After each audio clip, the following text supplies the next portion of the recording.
नमस्कार। हमारे YouTube channel सफल स्टडी आईक्यू में आपका स्वागत है। केंद्रीय विद्यालय में जो है अलग अलग पदों पर बहुत सारी वैकेंसियां निकली है, जिसमें PRT teacher, TGT teacher, PGT teacher और जो है नॉन टीचिंग स्टाफ से लेकर बहुत सारी वैकेंसियां निकली हैं। इन सभी में जो है अप्लाई करना शुरू हो गया है और अप्लाई हो भी रही है। इसमें जो है बहुत सारे लोगों के प्रश्न ये आ रहा है कि उनका जो कास्ट सर्टिफिकेट है या ओबीसी सर्टिफिकेट वो किस तरह से बनता है, कौन सा ओबीसी सर्टिफिकेट वैलिड है, किसके द्वारा वो निर्गत किया हुआ होना चाहिए। या फिर बहुत सारे स्टूडेंट जो है एसएससी जीडी का भी जो फॉर्म भरते हैं, या एसएससी सीएचएसएल का, या फिर एसएससी एमटीएस का, या फिर एसएससी सीजीएल का, उन सारे स्टूडेंट्स का जो है कास्ट सर्टिफिकेट या फिर ओबीसी सर्टिफिकेट जो सेंट्रल गवर्नमेंट के जॉब में ज़रूरत पड़ती है, उनके लिए क्या कुछ जो है उसकी क्या कुछ फॉर्मेट रहती है, इसी से रिगार्डिंग ये वीडियो बनने वाली है। तो क्या पूरा फॉर्मेट हम आपको बताएंगे। ये ओबीसी एसटी एससी तीनों जो है के लिए है। तो यहाँ पर हम आपको दिखाते हैं लेटेस्ट जो अपडेट आई है आज जो केवीएस में, और यहाँ पर आप लोगों को पता होगा कि अभी फॉर्म फिलअप भी हो रही है। तो यहाँ पर जो है देखिए सभी चीज़ का जो फॉर्म फिलअप का यहाँ पर बताया गया है टीजीटी टीचर, पीआरटी टीचर के लिए। और यहाँ पर 5 दिसंबर को ही जो यहाँ पर लेटेस्ट अपडेट आई है, देख सकते हैं एनेक्सर 1 to 5 के लिए। और इसमें जो है क्या कुछ बताया गया है, इसी के रिगार्डिंग आज ये वीडियो बन रही है, जिसमें आप लोग को हम बताने वाले हैं कि आपका जो है कास्ट सर्टिफिकेट या फिर कह सकते हैं सेंट्रल लेवल में जो ओबीसी सर्टिफिकेट है उसकी क्या कुछ फॉर्मेट होने वाली है। तो यहाँ पर हम इस पीडीएफ को आपको डाउनलोड करके आपको दिखाते हैं। फर्स्ट ऑफ ऑल आप सभी को ये तो पता होगा कि सेंट्रल गवर्नमेंट का जॉब में जो है यूआर के लिए कुछ पोस्ट रहती है, फिर ओबीसी के लिए आरक्षित रहती है, ओबीसी एनसीएल के लिए यानी नॉन क्रीमी लेयर के लिए, फिर एससी के लिए, फिर एसटी के लिए। तो इन सभी आरक्षित पदों पर अगर लाभ पाना चाहते हैं तो आपको जो है अपना कास्ट सर्टिफिकेट, ये कास्ट सर्टिफिकेट यानी जो सेंट्रल लेवल का जो ओबीसी सर्टिफिकेट या फिर एससी सर्टिफिकेट या फिर एसटी सर्टिफिकेट वो आपको बनवाना पड़ेगा। उसके तभी जो है आप इस जो है आरक्षण का लाभ ले सकते हैं, अदरवाइज आपको यूआर में अनरिजर्व कैटेगरी में आपको फिल करना होगा।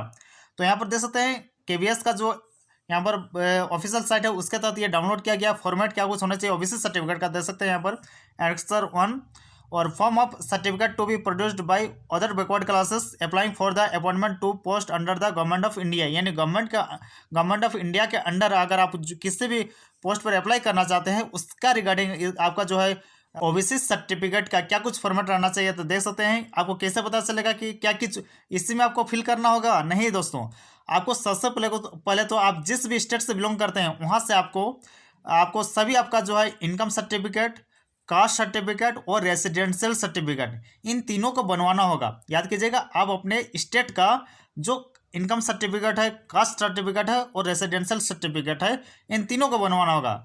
मान लीजिए आप बिहार से हैं या यूपी से हैं, तो यूपी में आप जो है यूपी से अगर आप बिलोंग करते हैं तो यूपी में आप अपना जो है वहाँ जो भी वैलिड इनकम सर्टिफिकेट है, वहाँ जो भी वैलिड कास्ट सर्टिफिकेट है, वहाँ जो भी वैलिड रेसिडेंट सर्टिफिकेट है उससे आपको बनवाना होगा। उसके बाद जो है आपको फिर से अप्लाई करना होगा अब ओबीसी सर्टिफिकेट के लिए, अगर आप ओबीसी सर्टिफिकेट सेंट्रल गवर्नमेंट का ओबीसी एनसीएल सर्टिफिकेट बनवाना चाहते हैं तो। और वो जो है वेरीफाई होना चाहिए, देख सकते हैं यहाँ पर डिस्ट्रिक्ट मजिस्ट्रेट यानी डीएम से या फिर डिस्ट्रिक्ट कमिश्नर डीसी से। तो आपका जो है आपका जिला से ये वेरीफाई किया हुआ जो होना चाहिए ओबीसी सर्टिफिकेट, तभी जो है ये यहाँ पर मान्य होगा, वैलिड होगा। अदरवाइज अगर आपका अंचल का बना हुआ है या फिर आपका ब्लॉक का बना हुआ है या फिर आपका सब डिवीज़न का बना हुआ है तो यहाँ पर उसका वैलिड नहीं है। ये चीज़ साफ तौर पर ध्यान दीजिएगा। तो आपका कैसे बनेगा ओबीसी सर्टिफिकेट ये भी हमने बता दिया। नेक्स्ट यहाँ पर आप लोगों को बात करते हैं format for SC and ST certificate. तो सिमिलरली जो है आप अपने जिस भी स्टेट से बिलोंग करते हैं वहाँ पर आप अपना कास्ट सर्टिफिकेट, रेसिडेंशियल सर्टिफिकेट और इनकम सर्टिफिकेट बनवा लीजिएगा। और उसके बाद फिर से जो है आपका सेंट्रल के लिए एससी एसटी का सर्टिफिकेट के लिए अप्लाई कर दीजिएगा। और ये किससे निर्गत होना चाहिए यहाँ पर देख सकते हैं बताया गया है इसमें भी। और सेम ही सिमिलरली इसमें ये भी जो है आपका डीसी से निर्गत किया हुआ होना चाहिए, तभी जो है ये आपका वैलिड होगा। नेक्स्ट जो आपका है income and asset certificate to be produced by economical weaker section यानी ईडब्ल्यूएस के लिए जो आपका सर्टिफिकेट है। बहुत सारे लोगों का ये क्वेश्चन आता है कि ईडब्ल्यूएस का उसका कैसा सर्टिफिकेट होना चाहिए, किस तरह का होना चाहिए। तो उसके लिए यहाँ पर फॉर्मेट बताई गई है, देख सकते हैं इस तरह से आपका कुछ फॉर्मेट होना चाहिए। वैलिड फॉर कितने ईयर का वो वैलिड है, और आप भी इस तरह से अप्लाई कीजिएगा। अप्लाई करने के बाद आपका जो है इसमें ये नहीं बताया गया कि वो डिस्ट्रिक्ट से होना चाहिए, ब्लॉक से होना चाहिए, लेकिन आपका कहीं का भी अगर ईडब्ल्यूएस सर्टिफिकेट है अपने स्टेट का तो यहाँ पर ये वैलिड है।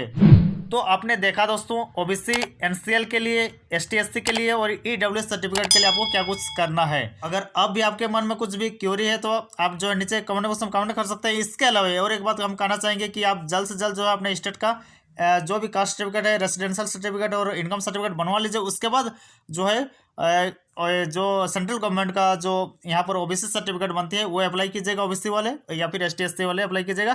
तभी जो है आपको सेंट्रल गवर्नमेंट का जॉब में आरक्षण मिलेगा, चाहे वो एसएससी जीडी हो या फिर एसएससी सीजीएल हो, एसएससी एमटीएस हो, एसएससी सीएचएसएल हो या फिर केवीएस हो। तो इस बात को ध्यान रखिएगा। फॉर्मेट क्या कुछ होगा हम तो आपको दिखा ही रहे हैं, तो कुछ इस तरह का आपका फॉर्मेट होना भी चाहिए। धन्यवाद। जोहार, जय हिंद।